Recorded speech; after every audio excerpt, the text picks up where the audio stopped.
The Arctic Ocean is not a grave, it is a refrigerator that never unplugs. In the deep stratified waters beneath the polar ice cap, the biological and chemical processes that usually consume shipwrecks are suspended in a state of near-permanent hibernation. Here, steel corrodes at a glacial pace, organic matter lingers for decades, and the mistakes of the Cold War do not disappear, they merely wait. To understand the threat resting on the seabed today, one must first understand the water itself. The Arctic is unique among the world's oceans. It is a semi-enclosed basin, bordered by the landmasses of Eurasia and North America, capped by a shifting lid of ice. The water column is defined by extreme stratification. Cold, dense water sinks to the bottom and stays there, trapped by the topography of the continental shelves. This hydrological reality creates a preservation environment unlike any other. If a nuclear reactor sinks in the Atlantic, the vigorous currents of the Gulf Stream might dilute the leakage over thousands of miles. But in the Arctic, particularly in the shallow marginal seas like the Kara and the Barents, the water moves slowly. A radioactive isotope released here does not vanish into the abyss, it lingers. It settles into the sediment. It enters the slow-moving food web of the polar ecosystem, where a single molecule of cesium-137 can cycle between krill, cod, and seal for a century. This is the silent legacy of the Soviet Navy. It is a story not of battles fought, but of machines discarded. And the origins of this environmental crisis lie not in the geography of the ocean, but in the design bureaus of Leningrad and Moscow, where a specific philosophy of engineering was codified in the middle of the 20th century. The Soviet doctrine of submarine warfare was driven by a terrifying asymmetry. The United States Navy, with its easy access to the deep Atlantic and Pacific, prioritized stealth, endurance, and crew survivability. They built submarines that were quiet, spacious, and redundant. The Soviet Union, geologically bottled up behind the narrow straits of the Gyayuk Gap, Greenland, Iceland, United Kingdom, faced a different problem. To threaten the West, their submarines had to break out. They had to be sprinters. The resulting design philosophy was defined by three pillars: maximum diving depth, high sustained underwater speed, and heavy nuclear armament. Every other consideration was secondary. The Soviet naval architects built machines that were faster than American torpedoes and could dive deeper than American sensors. But to achieve this performance within the economic and industrial constraints of the Soviet state, they made compromises that would eventually litter the ocean floor with reactors. The internal architecture of a Soviet nuclear submarine from this era was a masterpiece of density. To reduce drag and increase speed, the hull forms were kept as small as possible. This meant that the internal machinery was packed together with zero wasted space. High-voltage electrical cabling ran in thick bundles alongside hydraulic lines and high-pressure air pipes. In Western designs, these systems were strictly segregated to prevent a failure in one from cascading into another. In Soviet designs, they often shared the same cramped corridors. The insulation on the electrical cables was frequently made of organic, varnish-based materials that were excellent insulators when cool, but highly flammable when heated. Worse, the pressure hulls were pierced by thousands of penetrations, holes where cables and pipes passed through the steel bulkheads that separated the compartments. In theory, these penetrations were sealed with fireproof packing. In practice, under the vibration of high-speed travel and the flexing of the hull at extreme depths, the seals degraded. The ventilation systems were another critical weakness. Soviet submarines relied on complex networks of aluminum trunking to move air through the boat. But these trunks did not just move air. In the event of a fire, they moved smoke. They acted as highways for toxicity, bypassing the sealed doors and delivering lethal doses of carbon monoxide to compartments that were supposed to be safe havens. Perhaps the most chilling aspect of this design philosophy was the integration of the nuclear reactor with the weapons systems. In many designs, the reactor compartment was not a distinct, armored citadel isolated from the rest of the ship. It was simply another room in the tube, separated from the torpedoes and the cruise missiles by a few inches of steel. The emergency shutdown systems, the mechanisms to drop the control rods and kill the nuclear reaction, often depended on manual intervention. They required a human being to be alive, conscious, and capable of turning a valve or pulling a lever in the middle of a catastrophe. This philosophy created a glass cannon, a weapon of immense power that was internally fragile. It worked perfectly as long as every system remained nominal. But the moment a wire shorted or a pipe burst, the architecture of the ship turned against the crew. The first clear demonstration of this vulnerability occurred in April 1970 with the loss of the nuclear submarine K-8. This disaster established the template for every tragedy that would follow. It proved that in the Soviet Navy, the greatest threat to a submarine was not the enemy, but its own nervous system. K-8 was a Project 627 kit submarine, known to NATO as the November class. She was a first-generation nuclear boat, a pioneer of the atomic age. On April 8th, she was participating in the massive Okean 70 naval exercise, a global demonstration of Soviet power. She was operating in the Bay of Biscay, hundreds of miles from friendly shores. The disaster began not with an explosion, but with a spark.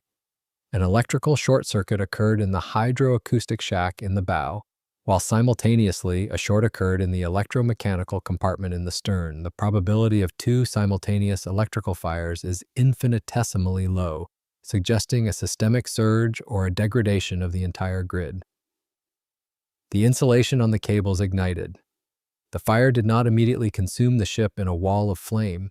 Instead, it smoldered. The organic varnishes and rubber sheathing burned inefficiently, producing vast quantities of thick, oily smoke.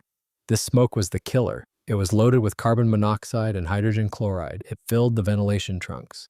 Within minutes, the atmosphere in the affected compartments became chemically hostile to human life. The sailors stationed there did not burn to death. They suffocated. The damage control response revealed the fatal flaw in the ventilation design. To clear the smoke, the crew needed to run the fans, but running the fans fed oxygen to the fire. It was a loop of destruction. The fire grew hotter, melting the aluminum ventilation pipes, allowing the smoke to bleed into the adjacent spaces. The captain, Vsevolod Besanov, ordered the reactors to be shut down. The crew managed to drop the control rods, securing the nuclear cores. This was a heroic success. They prevented a meltdown.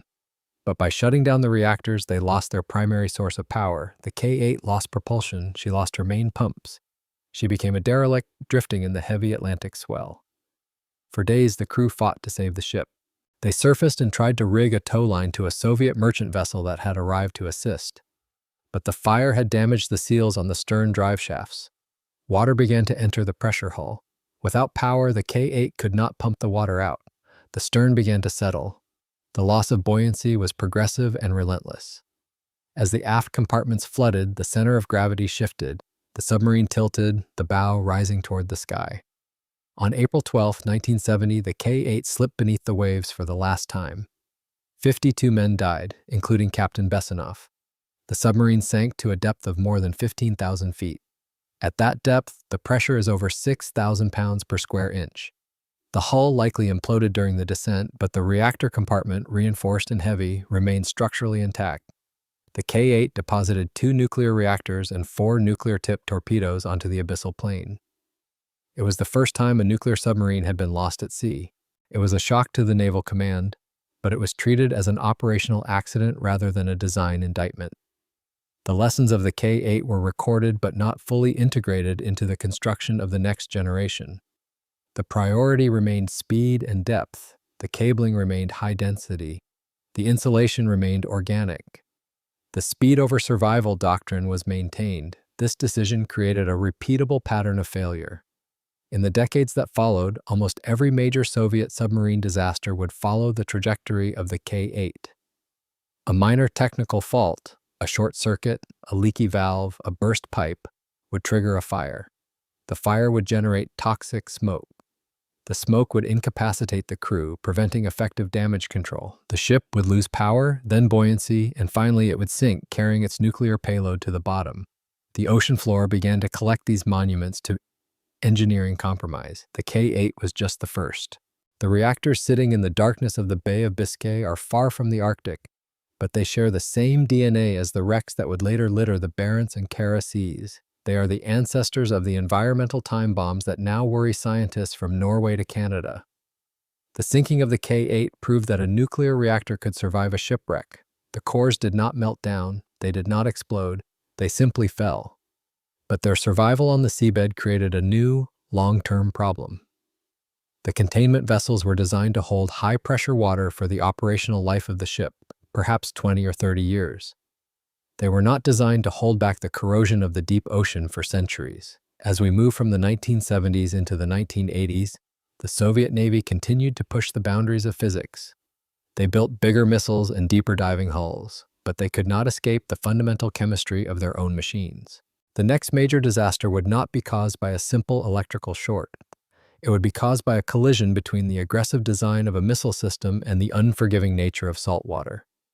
The K-8 was a tragedy of electricity. The next loss would be a tragedy of liquid rocket fuel. The stage was set for the loss of the K-219, a disaster that would demonstrate what happens when volatile chemistry meets nuclear weapons in a confined space. The pattern had been established. The ocean was waiting. If the loss of K-8 was a failure of electrical engineering, the destruction of K-219 16 years later was a failure of chemistry. By 1986, the Soviet Navy had advanced significantly in hull design and acoustic stealth, but it remained tethered to a propulsion technology for its ballistic missiles that the West had abandoned decades earlier as too dangerous for use at sea. The strategic imperative was range. To hit targets deep inside the United States from the safety of the bastions or the mid-Atlantic, Soviet missiles needed immense throw weight. Solid fuel rockets, favored by the U.S. Navy, were safer and more stable, but in the 1970s, Soviet solid fuel technology lagged behind. Liquid fuels offered higher energy density. They provided the thrust required to loft heavy nuclear payloads over intercontinental distances. Consequently, the Project 667A Yankee-class submarines, like K-219, were essentially underwater tankers. They carried 16 R-27U missiles. Each missile was a 40-foot-tall aluminum cylinder filled with two volatile liquids, unsymmetrical dimethylhydrazine, UDMH, as the fuel, and nitrogen tetroxide, NTO, as the oxidizer. In the lexicon of rocket scientists, UDMH is often called devil's venom. It is carcinogenic, toxic, and unstable. Nitrogen tetroxide is even worse. It is a highly corrosive acid that boils at room temperature into a lethal, reddish-brown gas. These chemicals are hypergolic. They do not require a spark plug or an ignition system. When they touch, they explode.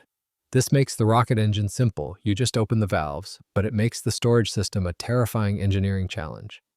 For a submarine on a 3-month patrol, the only thing separating these two liquids from each other and from the seawater outside were rubber seals and thin metal diaphragms. On October 3, 1986, deep in the Atlantic Ocean northeast of Bermuda, the chemistry of the K-219 began to unravel. The disaster started in missile tube number 6. A seal failed. Seawater, under the pressure of several atmospheres, trickled into the silo. The chemistry of the disaster is specific and brutal. When seawater mixes with nitrogen tetroxide, it does not dilute it, it reacts. The water combines with the oxidizer to form concentrated nitric acid. This acid immediately began to eat through the aluminum casing of the missile and the plumbing of the tube. As the acid gnawed at the fuel lines, it eventually breached the barrier holding back the UDMH. The moment the fuel met the acid, the reaction began. It was not an immediate detonation, but a rapid, exothermic decomposition. Heat spiked. Gas pressure built up inside the sealed tube. The brown smoke of nitrogen dioxide began to bleed into the submarine's 4th compartment, signaling that the missile was dissolving inside its launch tube. The crew attempted to vent the pressure and flush the tube, but the reaction had reached a critical mass. The physics of a confined gas expansion took over. The pressure inside Tube 6 exceeded the structural yield of the hatch bolts. The explosion that followed was a violent release of chemical energy. It blew the massive steel hatch cover off the missile silo, ejecting the missile and its 2 nuclear warheads into the ocean. But crucially, the explosion also vented inward. The shockwave ruptured the internal bulkhead separating the missile tube from the crew compartment. A slurry of burning rocket fuel, nitric acid, and seawater blasted into the ship. This was not a fire in the traditional sense. It was a chemical reaction that supplied its own oxygen. Conventional fire extinguishers were useless. The oxidizer fed the flames regardless of the atmosphere. The tragedy of K219 is often remembered for the heroism of the crew, but from a technical standpoint, it serves as a case study in the vulnerability of the reactor weapons interface. As the fire raged in Compartment 4, it severed the main electrical buses running aft to the reactor in Compartment 5. This loss of power should have triggered an automatic scram, the gravity-driven insertion of the control rods to shut down the reactors. But the violence of the explosion, or perhaps the thermal warping of the hull, jammed the mechanism. The rods on the port reactor did not drop. The physics of a nuclear reactor in this state are governed by the concept of delayed neutrons. When fission occurs, most neutrons are released instantly. If a reactor relied only on these, it would be uncontrollable. But a small fraction of neutrons are released seconds later by the decay of fission products. These delayed neutrons provide the time window, a few vital seconds, that allows human operators to control the machine. On K219, the cooling pumps had stopped. The temperature in the core was rising. The reactor was moving toward a prompt critical excursion, a runaway chain reaction that would lead to a meltdown or steam explosion. The crew had to manually insert the control rods before the heat boiled away the coolant. Seaman Sergei Preminin, a 20-year-old specialist, entered the reactor compartment. The conditions inside were physically hostile to life. Temperature approaching 80 degrees Celsius, 176 degrees, high radiation levels, and a pressure differential caused by the fire-consuming oxygen in the adjacent room. Preminin physically cranked the control rods down. He fought the friction of the jammed mechanisms. He successfully terminated the fission reaction, securing the core. But the physics of the fire trapped him. The pressure difference between the reactor room and the missile compartment sealed the hatch shut with tons of force. He could not open it. He died of asphyxiation and heat stroke next to the reactor he had saved. His sacrifice ensured that when K219 eventually sank, she went down as a cold tomb, not a melting Chernobyl. The sinking profile of the K219 3 days later, on October 6th, created a unique environmental legacy.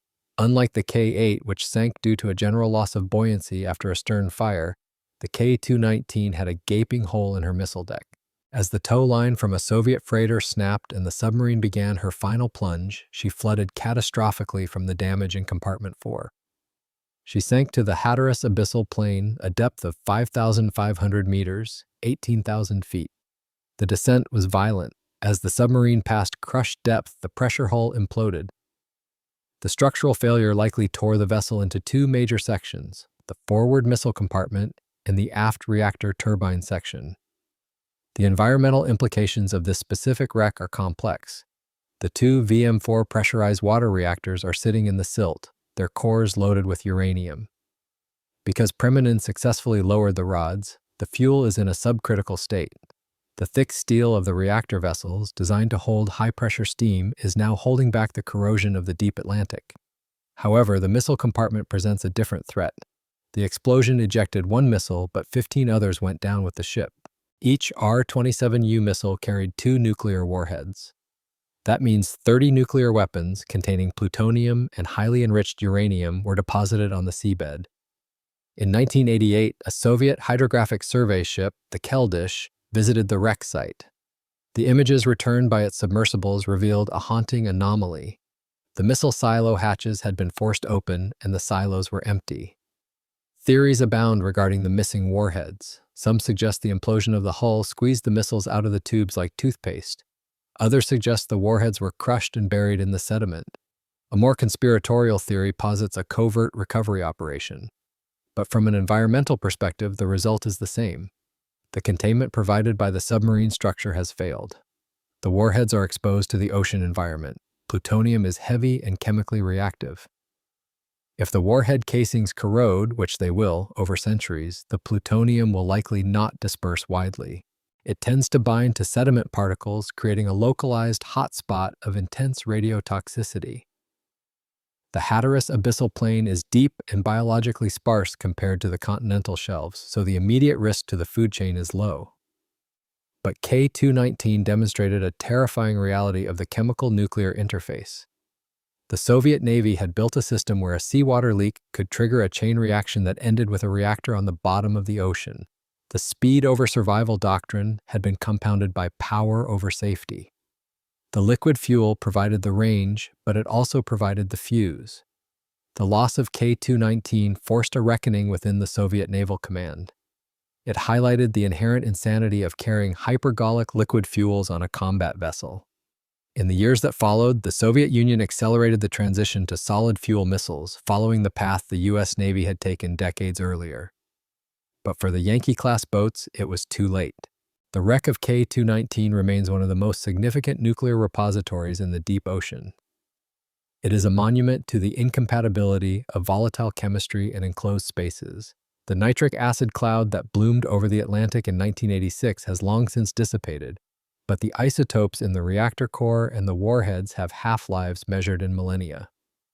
The ocean has absorbed the immediate chemical insult, but it is now burdened with the long-term radiological custody of the Soviet Union's strategic ambition.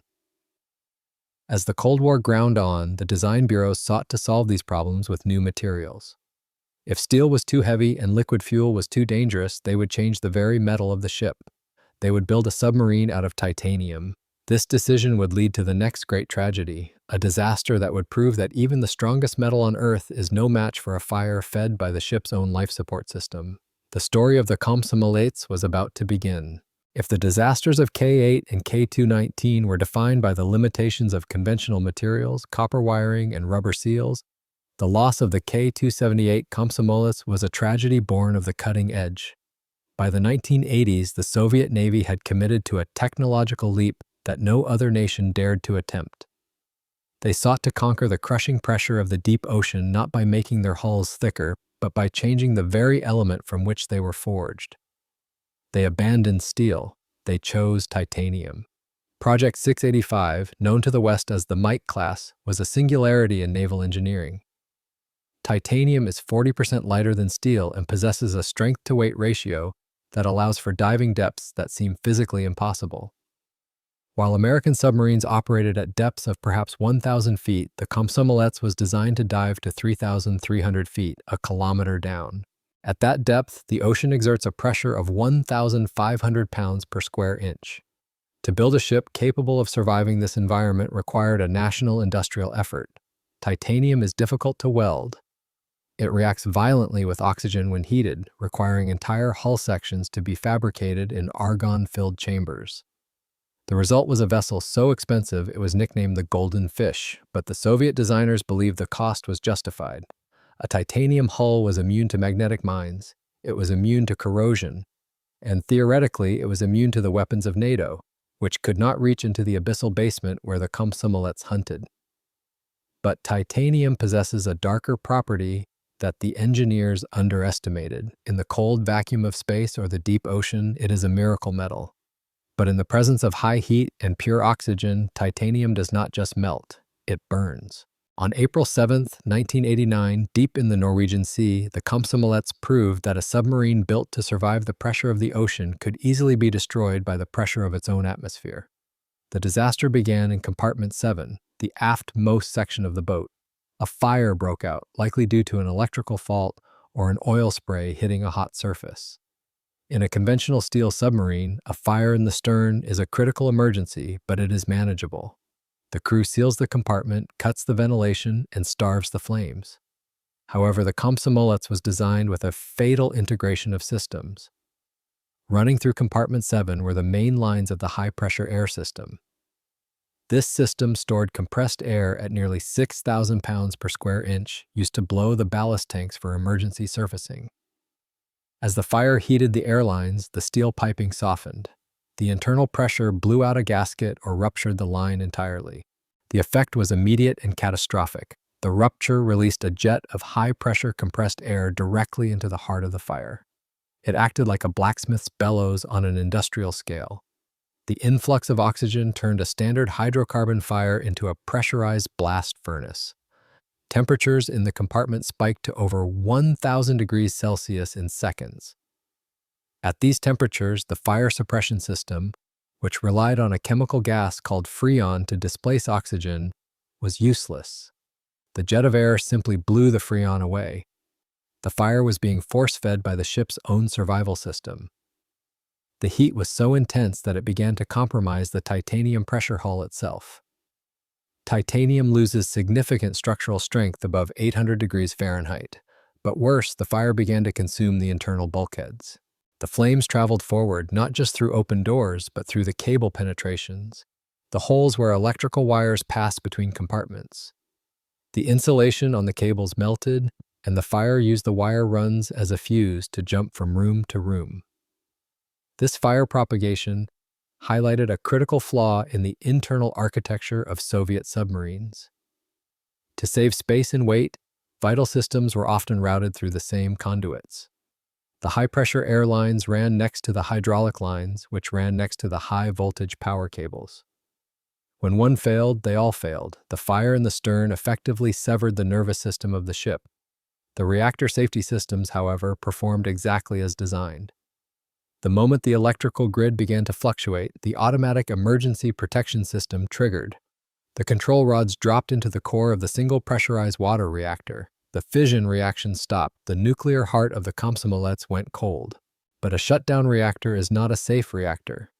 The core still contains decay heat, the thermal energy released by the radioactive breakdown of fission products. This heat must be removed by the continuous circulation of coolant. As the fire raged and the crew abandoned the engineering spaces, the active cooling systems failed. The reactor was left to cool by natural convection, a passive process that relies on the movement of water within the loop. The sinking of the Komsomolets hours later was a slow, agonizing loss of buoyancy. The fire had destroyed the seals on the stern, and the titanium hull, weakened by the thermal assault, began to leak. The submarine settled by the stern and slid beneath the surface of the Norwegian Sea. She came to rest at a depth of 5,500 feet. The impact with the seabed was relatively gentle. The ship landed upright, her hull embedded in the sediment. Today, the Komsomolets represents one of the most complex environmental challenges in the Arctic. The wreck is not a static object. It is an active chemical system interacting with the ocean in ways that scientists are still struggling to model. The primary concern is the reactor. Unlike Western submarines, which typically weld the reactor compartment shut as a separate, sealed unit, the Komsomolets reactor compartment was breached by the ventilation system. The massive intake and exhaust trunks, designed to move air when the ship was on the surface, were left open or burned through during the fire. This created a pathway for the ocean. Seawater enters the wreck through the damaged hull, flows through the ventilation pipes, and circulates around the reactor vessel. It picks up radioactive isotopes, primarily cesium-137, and carries them back out into the open ocean. Norwegian and Russian expeditions to the site have documented this leakage. Using remotely operated vehicles, ROVs, they have filmed the breathing of the submarine. They have captured video of a ghostly, pulsing cloud of particulate matter drifting out of the ventilation grates. Sampling of this water has shown cesium levels hundreds of thousands of times higher than the surrounding sea. So far, the dilution factor of the ocean has prevented a wider catastrophe. The Norwegian Sea is vast, and the isotopes are dispersed quickly, but the reactor is not the only threat. In the bow of the submarine, in the torpedo tubes, lie two nuclear-tipped torpedoes. The warheads contain plutonium-239. Plutonium behaves very differently from cesium. Cesium is soluble. It dissolves in water and drifts away. Plutonium is heavy and chemically reactive. It tends to bind to particles of sediment. If the torpedo casings corrode and the warheads are exposed, the plutonium will not drift away. It will settle on the seafloor, creating a localized dead zone of intense toxicity. Here, the titanium hull creates a unique problem: galvanic corrosion. When two different metals are immersed in salt water and connected electrically, they form a battery. One metal becomes the anode and corrodes, while the other becomes the cathode and is protected. Titanium is a very noble metal. Steel is less noble. The hull of the Komsomolets is a massive cathode. The internal machinery, the reactor vessel, and the torpedo casings are made of steel alloys. They are the anodes. The titanium hull is effectively accelerating the corrosion of the steel components inside it. The miracle metal that protects the ship from the outside is eating it alive from the inside. This electrochemical suicide pact means that the containment barriers of the reactor and the torpedoes are degrading faster than they would in a conventional steel wreck. The clock is ticking faster on the Komsomolets. In the 1990s, the Russian government debated raising the submarine. The fear was that the corrosion would eventually cause a catastrophic release of plutonium. But the engineering reality was grim. The titanium hull, though strong, is brittle. The fire damage had weakened the structure in unpredictable ways. Trying to lift the ship from a mile down could cause it to break apart, spilling its nuclear guts into the water column. Instead, they chose a strategy of containment. In a series of daring expeditions, Russian engineers used ROVs to seal the torpedo tubes with massive titanium caps. They pumped a specialized jelly-like sealant into the bow section, designed to inhibit corrosion and trap any loose plutonium. They covered the ventilation openings with rubberized blankets. It was a desperate, high-tech attempt to bandage a mortal wound. It bought time, but it did not solve the problem. The sealant will eventually degrade, the blankets will rot. The galvanic corrosion continues, electron by electron. The Komsomolets remains a paradox. It was built to be the ultimate survivor, a ship that could hide where no one could follow. Now it is hiding a nuclear secret in the one place where we cannot easily fix it. It serves as a dark monument to the philosophy of performance over safety. The designers achieved their goal of building a ship that could withstand the deep ocean, but they failed to build a ship that could survive itself. As we leave the wreck of the Komsomolets in the dark, we turn our attention to an even more disturbing category of underwater nuclear site. The K-8, K-219, and Komsomolets were accidents, tragedies born of failure. But in the shallow fjords of the Arctic, there are other reactors on the seabed. These were not lost in battle or fire, they were put there on purpose. This brings us to the story of K-27, a submarine that was deemed too dangerous to keep but too expensive to dismantle. It was a vessel powered by a liquid metal reactor, a technology so volatile that when it failed, the Soviet Navy decided the only safe place for it was the bottom of the sea. In the catalog of nuclear disasters resting on the floor of the Arctic Ocean, there is a clear distinction between the tragedies of fate and the crimes of expediency. The K-8, the K-219, and the Komsomolets were accidents, ships lost in the struggle against fire and physics. They fell into the deep ocean, miles down, hidden by the abyss. But in the shallow, jagged inlets of the Novaya Zemlya archipelago, there lies a different kind of wreck. It sits in water so shallow that on a clear day you could almost see it from the surface. It was not defeated by an enemy or a storm. It was taken there, tied up, and murdered by its own navy because it was too dangerous to keep alive. This is the story of the K-27, a submarine that represents the most immediate and terrifying radiological threat in the entire polar region. It is the story of a technology that promised unlimited power but delivered an unmanageable poison. To understand why K-27 sits at the bottom of Stepovogo Fjord today, we must look at the experimental edge of Soviet nuclear engineering in the late 1950s. The Soviet Navy was obsessed with power density. They wanted a reactor that could fit into a small hull but generate the horsepower of a destroyer.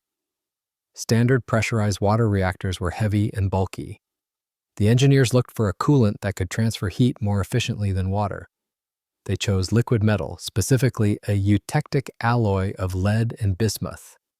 The physics of a lead-bismuth-cooled reactor are seductive. The metal has a high boiling point, meaning the system doesn't need to be kept under extreme pressure to prevent steam explosions. It conducts heat voraciously, allowing the reactor core to be incredibly compact. A liquid metal reactor is a hot rod engine, small, screamingly fast, and responsive. K-27, designated Project 645, was the prototype for this technology. Launched in 1962, she was the golden fish before the Alpha class. She was built to prove that liquid metal was the future of the fleet. But lead bismuth comes with a thermodynamic price that proved fatal. The alloy melts at 125 degrees Celsius, 257 degrees. Below that temperature, it freezes. It turns into a solid block of metal. This meant the reactor could never be turned off. It had to be kept hot, constantly, for the entire life of the ship.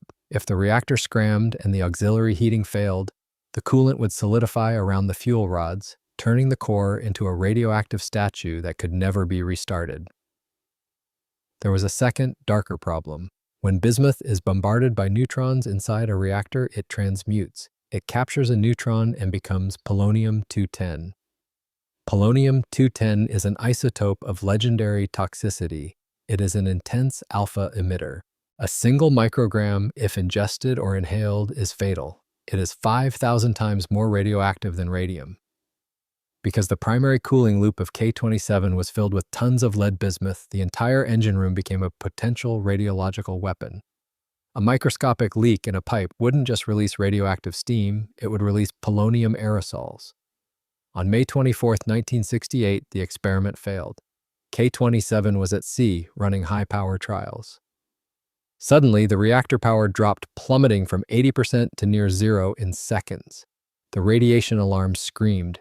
Gamma radiation levels in the reactor compartment spiked to 150 roentgens per hour, a lethal dose. The core had overheated. The complex chemistry of the liquid metal had caused slag to form, oxides that clogged the narrow channels between the fuel rods. The flow of coolant was blocked. The fuel rods melted. The cladding ruptured, spewing uranium and fission products into the liquid metal stream. 9 crew members received fatal doses of radiation. They died in agony weeks later. The submarine limped back to port using its diesel engines, a radioactive pariah. The Soviet Navy faced a nightmare. The reactor was destroyed. The cooling loop was highly contaminated with polonium. The fuel rods were damaged and stuck in the core. To repair the ship, they would have to cut open the reactor compartment, exposing the workers to lethal toxicity. It was technologically impossible and economically ruinous. So, for more than a decade, K-27 sat at a pier in Gromyka. The reactor was kept warm by shore steam to prevent freezing, a zombie ship that required constant attention just to keep from becoming a solid block of waste. Finally, in 1981, the decision was made. The ship was useless. The cost of maintaining it was too high. They would dispose of it. In the West, decommissioned nuclear submarines are carefully dismantled. The fuel is removed. The reactor compartment is cut out, sealed in steel, and buried in deep geological repositories in the desert. The Soviet Union chose a different method. They chose the ocean. In preparation for scuttling, the engineers filled the reactor compartment of K-27 with a specialized mixture of bitumen, asphalt, and a hardening agent called furfural. This black sludge was pumped into the core, encasing the fuel rods in the solidified lead bismuth in a chemical sarcophagus. They welded the hatches shut. Then, on September 6, 1982, tugboats dragged the K-27 to the Novaya Zemlya archipelago, a remote chain of islands in the Arctic Ocean used for nuclear weapons testing. They towed the submarine into Stepovogo Fjord. The location was chosen for secrecy, not safety. Stepovogo is a narrow inlet shielded from the open ocean by underwater ridges. The tugs positioned the submarine. They opened the sea valves. K-27 settled onto the bottom. She lies there today at a depth of only 33 meters, roughly 100 feet. This shallow depth is the single most terrifying fact about the nuclear archipelago. The Komsomolets lies a mile down, protected by the isolation of the abyss. K-27 is within scuba diving depth. The water around her is biologically active. It freezes in the winter and thaws in the summer. Icebergs scour the bottom. The seasonal cycle of the fjord creates currents that wash over the hull. The inventory of radioactive material inside K-27 is staggering. The reactor contains 90 kilograms of highly enriched uranium-235. But unlike a spent reactor, which contains mostly waste products, this core still contains a significant amount of potential fuel. This creates the threat of recriticality. Water is a moderator. In nuclear physics, a moderator slows down neutrons, making them more likely to split uranium atoms. If the bitumen seal inside the K-27 cracks and asphalt becomes brittle in freezing water, seawater could enter the core. If water fills the spaces between the highly enriched fuel rods, it could theoretically restart the nuclear chain reaction. The reactor could turn on at the bottom of the fjord. It wouldn't explode like a bomb, but it could flash boil the water, creating a steam explosion that would rupture the rusted hull and eject the entire inventory of isotopes into the environment. Even without a chain reaction, the leakage from K-27 presents a unique environmental hazard due to the specific isotopes involved. The corrosion of the hull is inevitable. When the containment fails, the ocean will begin to extract the poison. The primary isotopes of concern behave differently in the Arctic ecosystem. Cesium-137 is highly soluble. It dissolves in seawater like salt. If released, it would move with the currents, flowing out of the fjord and into the Kara Sea. Cesium mimics potassium in biology. It is absorbed by muscle tissue. It would enter the plankton, then the fish, and quickly disperse over a wide area. While dangerous, the immense volume of the Arctic Ocean would dilute it. Strontium-90 is more insidious. It is a chemical analog of calcium. The body mistakes it for a building block of life. It accumulates in the bones and teeth of marine mammals, seals, walruses, and polar bears. It does not wash away, it bioaccumulates. A release of strontium-90 creates a long-term radiological legacy in the skeletal structures of the ecosystem. Plutonium, found in trace amounts in the fuel, behaves like a heavy metal. It binds to particles of sediment. It would not float away. It would create a dead zone on the floor of the fjord, a patch of mud so toxic that any worm or crab that touched it would die. But the wildest card is the polonium-210. While its half-life is short, 138 days, the sheer quantity generated by the lead-bismuth reactor means that for years after any leakage, the area would be intensely toxic. The K-27 is not the only resident of this graveyard. The Soviet Navy used the fjords of Novaya Zemlya as a trash can for the atomic age. Surveys have identified thousands of containers of solid radioactive waste dumped in the area. There are other reactor compartments cut from dismantled submarines sitting on the seabed. However, K-27 is the king of the graveyard. It is the only vessel dumped with its fueled reactors intact and filled with liquid metal. It contains more radioactivity than all the other dumped objects combined. Russian scientists who monitor the wreck have issued dire warnings. The bitumen barrier is degrading. The outer hull is corroding. The timeline for containment failure is not measured in centuries but in years. They estimate that by 2032, the barriers may fail completely. The debate over what to do with K-27 is a paralyzing choice between two bad options. Option 1 is to leave it. The entombment strategy suggests pouring thousands of tons of concrete over the submarine, burying it in an underwater sarcophagus. This would seal the radiation, but it is a permanent commitment. Concrete cracks, the seabed shifts. You are essentially building a nuclear waste dump in a shallow estuary. Option 2 is to raise it. The Russian government has drafted plans to lift K-27, transport it to a shipyard, and dismantle it on land. It is technically feasible. The water is shallow. The lift would not require the extreme engineering of the Komsomolets or the Kursk. But the risk is in the movement. The submarine has been sitting in the mud for 40 years. The hull is weak. The internal structure is held together by frozen lead and brittle asphalt. If they try to lift it, and the hull breaks, they will release the inventory into the surface water. Or worse, the movement could shift the fuel rods, triggering the recriticality they fear. For now, K-27 sits in the silt of Stepovogo Fjord, a rusted monument to a technology that was too hot to handle. It is the ultimate expression of the intentional tomb. The other submarines in this story were lost by accident. K-27 was thrown away on purpose.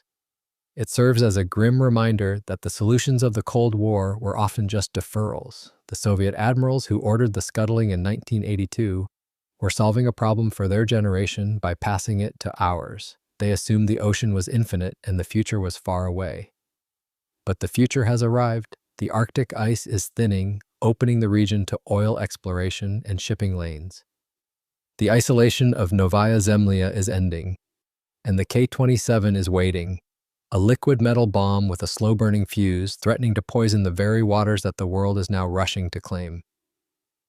The silence of the fjord is deceptive. Down in the shallow dark, the chemistry is working, the salt is eating the steel, and the question is not if the K-27 will leak, but when we will be forced to deal with the liquid tomb we created.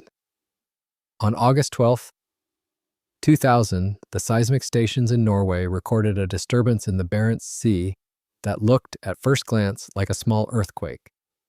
But the waveform was wrong. It was sharp, artificial, and violent. 2 minutes and 15 seconds later, a second, much larger spike appeared on the seismographs. This one possessed the energy equivalent of 2 tons of TNT. The world was listening to the death of the nuclear submarine K-141 Kursk. The loss of the Kursk marks a pivotal transition in the history of the Arctic nuclear graveyard. Unlike the K-8, which sank in the anonymity of the open Atlantic, or the K-27, which was secretly murdered in a remote fjord, the Kursk died on the global stage. It sank in shallow water, only 108 meters deep, during a major naval exercise monitored by NATO. The disaster was impossible to hide. For the first time, the Russian government could not simply erase the coordinates and pretend the ship never existed. The tragedy forced a confrontation with the reality of nuclear recovery that would change the rules of the Arctic forever. It signaled the end of the era of denial and the beginning of the era of management. The technical cause of the disaster was a grim echo of the design philosophies that had doomed earlier vessels. The Kursk was an Oscar II-class submarine, a Leviathan designed to destroy aircraft carrier groups. To achieve this, she carried P-700 Granite cruise missiles and heavy torpedoes. Among her arsenal was the Type 65-76 Kit torpedo. This weapon was a relic of a dangerous idea, the use of high-test peroxide, HTP, as a propellant. HTP is a concentrated form of hydrogen peroxide. It is an incredibly efficient oxidizer, allowing torpedoes to travel faster and further than conventional electric or auto fuel models. The British Royal Navy had experimented with HTP in the 1950s but abandoned it after a fatal explosion aboard HMS Sidon, deeming the chemical too volatile for use on a warship. The Soviet Navy, prioritizing performance over safety margins, kept HTP in service. The disaster began with a microscopic failure. A weld on a practice torpedo in tube number 4 failed. HTP leaked out and came into contact with the kerosene fuel or a metal catalyst in the tube. The resulting reaction was instantaneous. The peroxide decomposed into high-pressure steam and oxygen, expanding 5,000 times in volume. The tube ruptured, the kerosene ignited. This was the first seismic event recorded in Norway. The explosion killed the crew in the torpedo room and started a fire that burned at thousands of degrees Celsius. But the Kursk was designed to survive a torpedo explosion. Her double hull was massive, her bulkheads were thick. If the damage had stopped there, the ship might have been saved. However, the fire in the torpedo room was being fed by the oxygen released from the HTP. It became a blast furnace. The temperature rose rapidly until it cooked off the warheads of the other torpedoes stored in the racks. 2 minutes after the first blast, 5 to 7 torpedo warheads detonated simultaneously. This was the second seismic event. The force was devastating. It tore a 20-square-meter hole in the bow. It ripped through the bulkheads, separating the first 3 compartments. It sent a shockwave traveling down the length of the ship that pulverized equipment and incapacitated the command crew. The Kursk settled on the seabed. Because the water was so shallow, the pressure hull did not implode. The aft compartments remained intact. 23 men survived the initial explosions, gathering in the stern, waiting for a rescue that would effectively be blocked by a combination of technical inadequacy and political paralysis. They died days later when an oxygen regeneration cartridge fell into the oily water, triggering a flash fire that consumed the remaining oxygen. The human tragedy of the Kursk gripped the world's attention, but beneath the headlines, a massive environmental threat was developing. The Kursk was powered by 2 OK-650B nuclear reactors. Together, they contained a significant inventory of highly enriched uranium and radioactive fission products. The submarine also carried 22 Granite cruise missiles, each capable of carrying a nuclear warhead, though the Kursk was reportedly carrying conventional warheads for the exercise. The wreck sat on the continental shelf in the middle of one of the most productive fisheries on Earth. The Barents Sea is not a desolate wasteland, it is an economic engine. It feeds Europe. If the reactors of the Kursk were to breach, or if the remaining conventional explosives were to detonate and scatter the core, the plume of contamination would devastate the marine ecosystem. This reality forced the Russian government into a corner. They could not leave the Kursk on the bottom. The depth was too shallow, the visibility was too high, the environmental risk was too acute. But raising a 19,000-ton nuclear submarine, twice the weight of the Eiffel Tower, was an engineering challenge that the Russian Navy could not solve alone. Their heavy lift capabilities had atrophied since the collapse of the Soviet Union. To save the Barents Sea, Russia had to do the unthinkable. They had to hire the West. In 2001, a contract was signed with a consortium of Dutch salvage companies, Mammoet and Smit International. It was a historic moment. Former Cold War adversaries were invited to lift the pride of the Northern Fleet. The engineering solution developed for the Kursk recovery serves as a counterpoint to the failures of K-27 and Komsomolets. It proved that underwater nuclear wrecks can be managed provided there is political will and unlimited funding. The salvage plan was brutal and precise. The bow of the Kursk was a tangled ruin of unexploded ordnance and torn steel. It was deemed too dangerous to lift. If the lifting cables put too much stress on the damaged nose, it might break off, destabilizing the barge above. Or worse, the remaining torpedoes might detonate. So, the engineers decided to cut the submarine in half. They deployed a massive robotic chainsaw, equipped with a diamond-impregnated cutting wire. For days, the robot sawed through the double hull, the rubber anechoic coating, and the high-strength steel ribs. It severed the damaged bow from the rest of the ship. Then, the heavy lifting began. The barge Giant 4 was positioned over the wreck. 26 hydraulic jacks lowered bundles of high-strength steel cables. Divers, working in the dangerous currents, inserted massive steel plugs into holes drilled into the submarine's structural frame. On October 8, 2001, the hydraulics engaged. The Kursk broke free from the suction of the mud. She was lifted, intact until she was tucked tightly against the underside of the barge. She was carried home to a dry dock in Roslyakovo. The recovery of the Kursk allowed for the proper disposal of the nuclear threat. The reactors were defueled, the missile silos were emptied, the steel was recycled, the environmental threat was neutralized. But the operation also highlighted the immense difficulty of cleaning up the nuclear legacy. The recovery cost roughly $65 million in 2001 figures. It required the mobilization of the world's most advanced salvage fleet. It took a year of planning. And this was for a submarine in shallow water, close to a major naval base, in relatively calm seas. The success of the Kursk recovery casts a long shadow over the other wrecks. It proves that recovery is technically possible, but it also underscores why it hasn't happened for the others. K-278 Komsomolets lies at 1,600 meters. K-8 lies at 4,600 meters. K-219 lies at 5,500 meters. The technology used to lift the Kursk, strand jacks and barges, cannot operate at those depths. The pressure is too great, the cables would be too heavy. Furthermore, the Kursk was structurally sound aft of the torpedo room. The other wrecks are compromised. K-27 is held together by brittle asphalt. Komsomolets is made of brittle titanium. Trying to lift them might shatter them. The Kursk remains the exception, not the rule. It is the only major nuclear wreck that has been retrieved. It represents the end of secrecy because the sheer visibility of the accident forced transparency. The Russian government had to admit the loss, accept foreign help, and clean up the mess because the world was watching. For the other wrecks, hidden in the deep or in the closed military zones of Novaya Zemlya, secrecy is still an option. They are out of sight and therefore out of mind. But the Kursk recovery also provided valuable data on the behavior of nuclear materials underwater.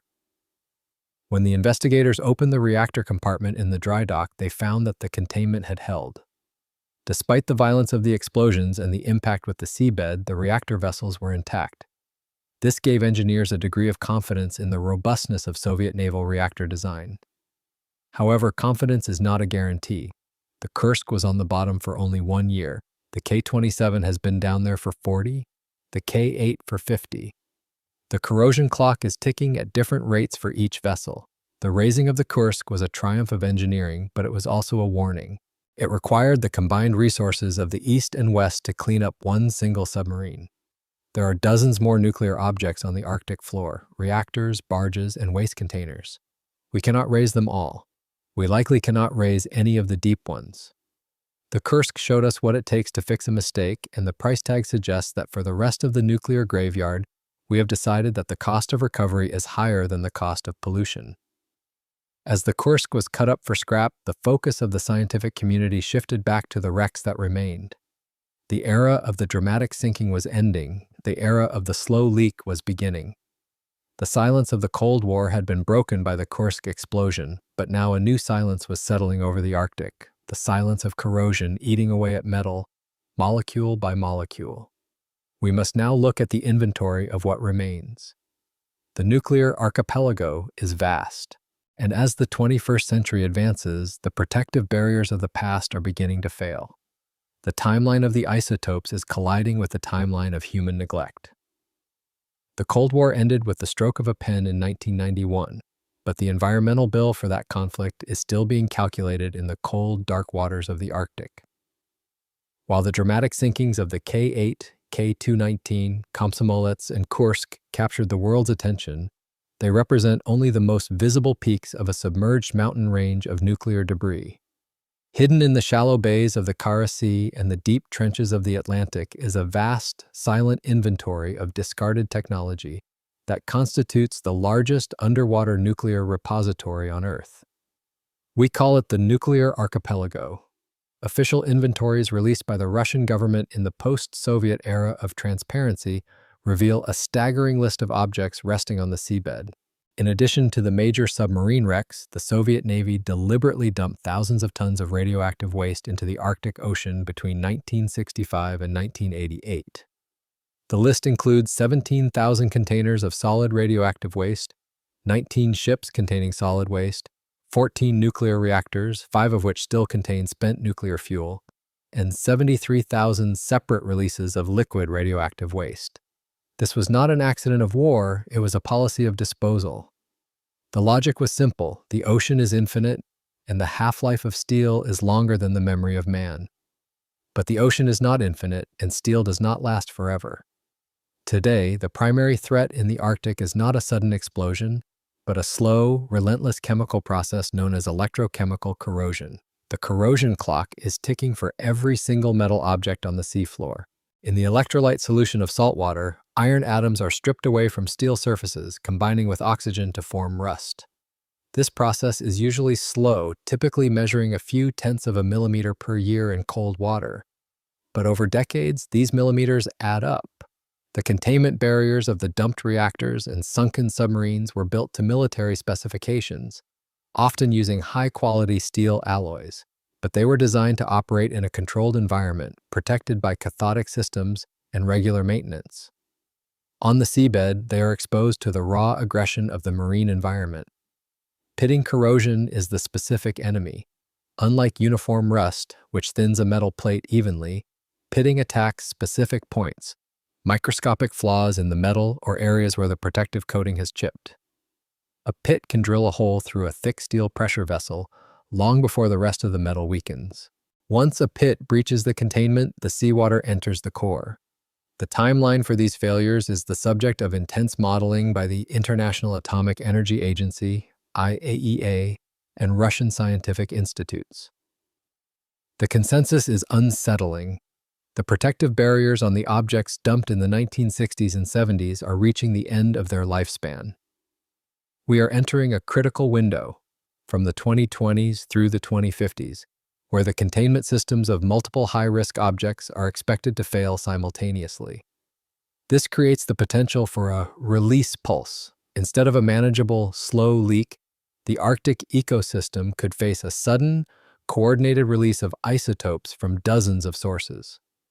The behavior of this contamination will be dictated by the unique oceanography of the Arctic.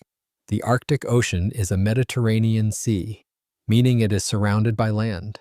It is highly stratified. A layer of cold, dense, salty water sits at the bottom, trapped by the underwater ridges. This bottom water turns over very slowly, sometimes taking centuries to mix with the surface. In one sense, this is good news. It means the radiation released at depth might stay there for a long time, decaying in the darkness. But in the shallow dumping grounds of the Kara Sea, where many reactors lie in less than 50 meters of water, there is no deep water trap. Here, the isotopes will mix immediately with the biological zone.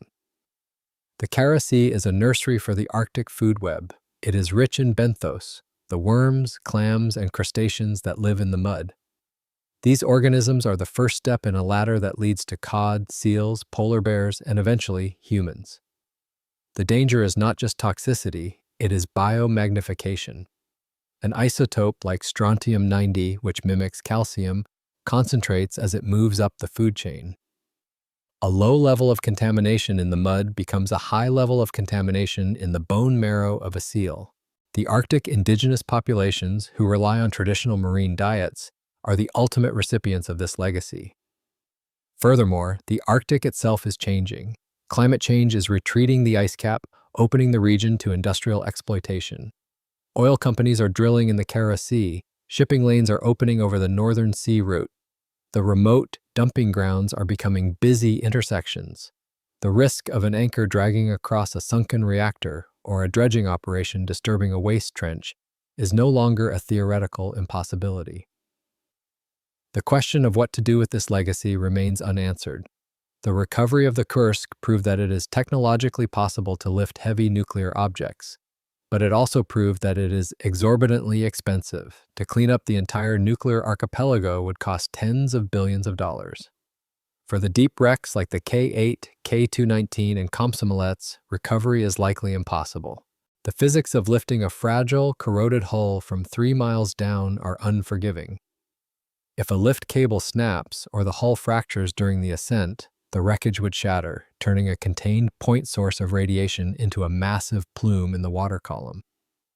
The consensus among naval engineers is that these deep wrecks must be left alone. We must accept them as permanent features of the abyss.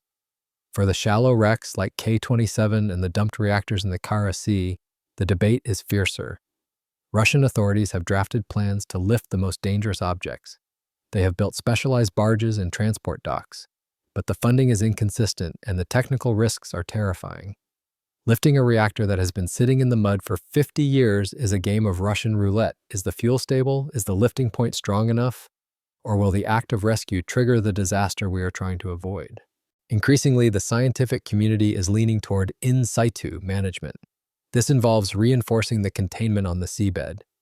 We may see the deployment of underwater sarcophagi, massive concrete or polymer domes lowered over the wrecks to seal them in place. We are essentially building pyramids for the atomic age, tombs designed to last for millennia. The final verdict on the Soviet submarine force is not written in the history of its victories, but in the persistence of its waste. The speed over survival design philosophy achieved its military goals. It created a fleet that terrified the West and secured the Soviet Union's status as a superpower. But it achieved this by borrowing from the future. It treated the environment as a line of credit with no limit. Now, the debt is coming due. These sites are no longer accidents, they are engineered contamination sources. They are machines that have transitioned from a military mission to an environmental one. Their new mission is simply to hold together for as long as possible. Monitoring these wrecks will become a permanent responsibility for the human race. We will need to send ROVs down to the Komsomolets in 2050 and 2100 and 2200. We will need to test the water in the Kara Sea for centuries. We have created a new kind of geography, a map of exclusion zones and hazard markers that will outlast the nations that drew them. The story of the nuclear graveyard beneath the Arctic Ocean is a sobering counterpoint to the narrative of technological progress. We often measure advancement by what we can build, how fast, how deep, how powerful. But perhaps the true measure of a civilization is how it manages what it leaves behind. The men who died on these submarines, the firefighters of the K8, the heroes of the K219, the freezing crew of the Komsomolets, paid the first installment of the price. The ocean is paying the rest. As the polar night descends over the Barents Sea, the water freezes, locking the secrets of the Cold War under a sheet of ice. But down in the dark, the corrosion continues. The iron atoms migrate. The seals fail. The isotopes wait. The ocean is vast and it is patient. It has swallowed our mistakes, but it will not keep them hidden forever. The water remembers everything, and as the 21st century unfolds, we are learning that the ocean does not forget engineering decisions. The history of the Soviet nuclear submarine program is a tragedy in 3 acts: ambition, catastrophe, and legacy. It began with the desperate need to achieve strategic parity, a drive that birthed machines of incredible speed and power. It descended into a series of horrific accidents driven by the fragility of those very machines. And it concludes now, in the silence of the Arctic, with a slow-motion environmental crisis that will span generations. There is a profound warning in these wrecks. They remind us that technology is not distinct from nature, it is embedded within it. When we build a reactor, we are concentrating the fundamental forces of the universe. When we put that reactor to sea, we are subjecting it to the fundamental chaos of the planet. The nuclear graveyard is not just a Russian problem, it is a human one. The currents that wash over the Komsomolets flow into the Atlantic.